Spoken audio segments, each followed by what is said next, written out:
Okay, we are going on with section 13.5, motion of a pendulum. I'm also going to, since it's so brief, I'm going to continue with 13.6, damped oscillations. But before we get to the PowerPoint slide, I'm going to share with you another Walter Fent demonstration. This one has to do with the pendulum. So let's get this started, and you'll see the pendulum going back and forth. And you can see that the displacement is shown as a sinusoid. So is it simple harmonic motion? Well, let's slow it down and let's just take some time to look at this. Um, the This almost looks like the little spring that they talk about going back and forth, especially if you look at the velocities.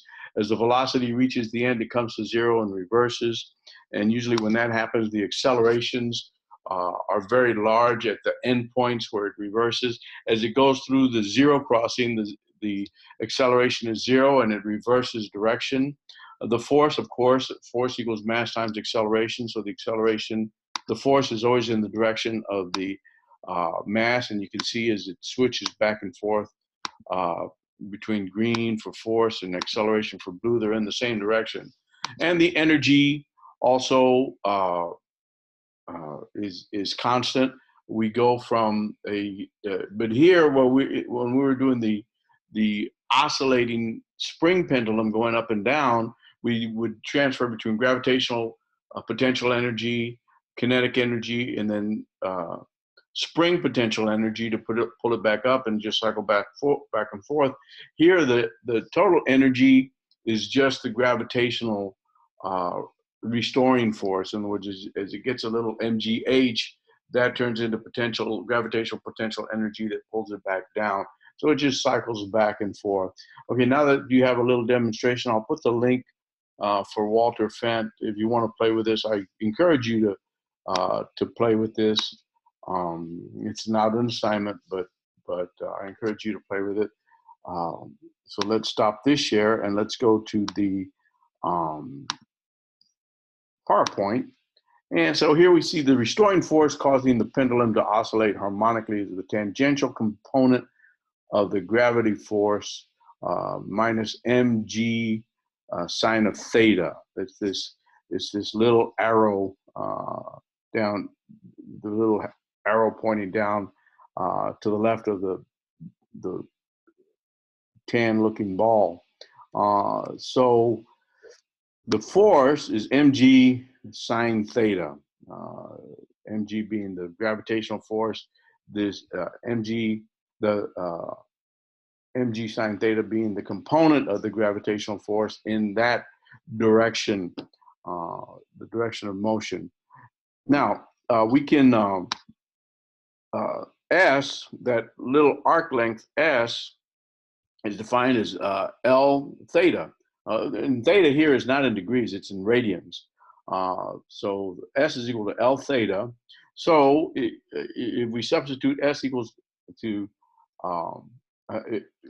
so theta is equal to S divided by L. So if we substitute that into the equation above, we get Ft equals minus mg sine S over L. This does not look like the Hooke's law that we saw earlier, which defines simple harmonic motion.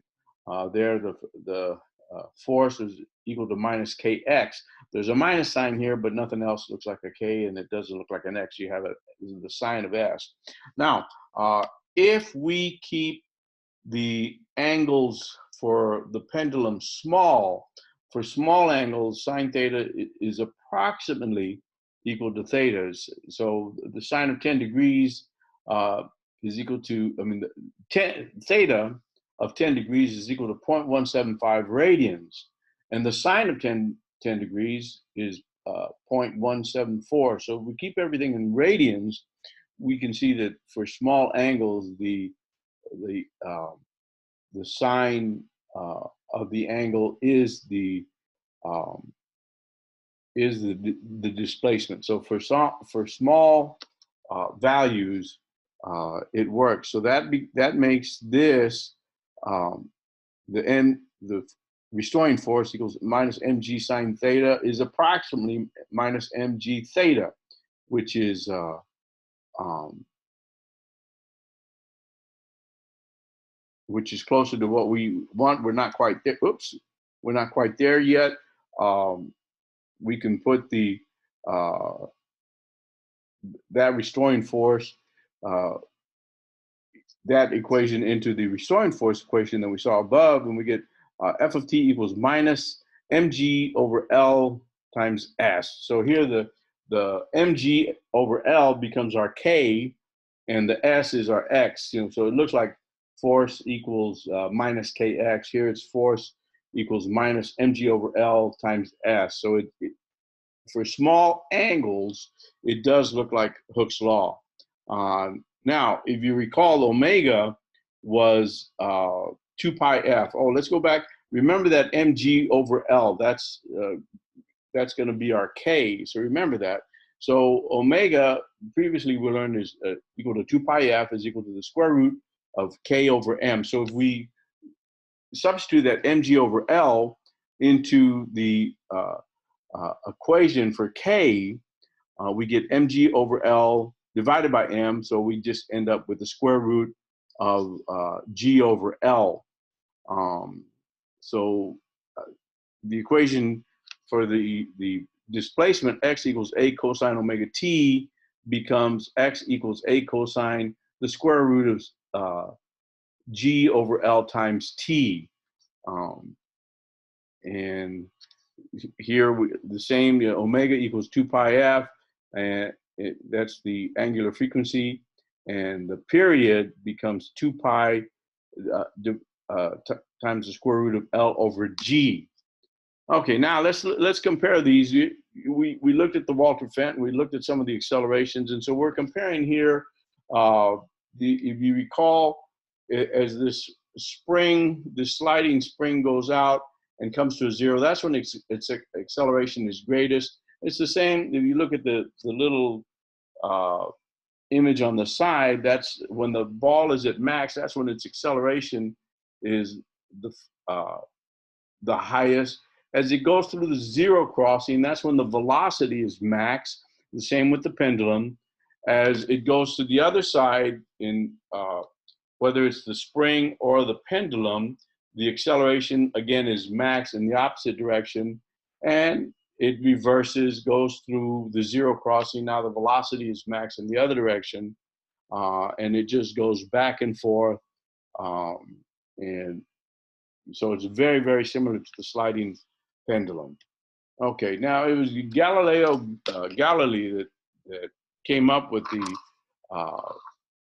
that estimated that the swing of a pendulum is related to its length. Somebody it says in somewhere that he observed somebody accidentally kind of bumped a chandelier when they were lighting the chandelier, and he noticed the swing, and he actually timed it with his pulse, and he figured out that the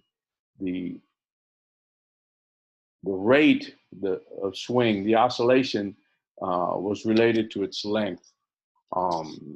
Okay, now a physical pendulum, it's going to, wherever the pivot point is, if you have this shape that's just swinging back and forth, it's gonna pivot back and forth like a pendulum, where the period is equal to 2 pi times the square root of I over mg times the length, where length is the L is the length from the center of mass to the pivot point, and where I is the moment of inertia. Well, the moment of inertia for a simple pendulum is I equals ml squared. So we substitute that in, we'll see that the period is equal to 2 pi over the square root of ml squared over mgl. So you can see that the m's cancel, and the L squared over L makes it all become 2 pi square root of L over G. Okay, now this is actually 13.6. I'm going to continue on just because it's very short. Oscillations don't go on forever. The and there are times that you don't want them to oscillate, such as in your car. And so they put some kind of viscous fluid in your shock absorbers to dampen the oscillation. And tomorrow, when we have, or on Thursday when we have the lab, the Hooke's Law lab, I will show you that there's a damper that y'all have been using. I think you've been using it. If you've been using a triple beam balance, there is a damper in the triple beam balance, and we'll discuss that tomorrow. And that's really all. I think there is one more slide. You can see that the damping causes the amplitude to decrease over time. And you can see that in A, this is underdamped. In other words, it's sliding back and forth a few times, so that's underdamped. If you look at B, that's overdamped. There's too much damping. It dampens too quickly. And C is a nice uniform damping. It's about the right amount. So a lot of these cases, you want to find that sweet spot where there's just the right amount of damping. And I think that's it. And we're going to go on with waves in the next section.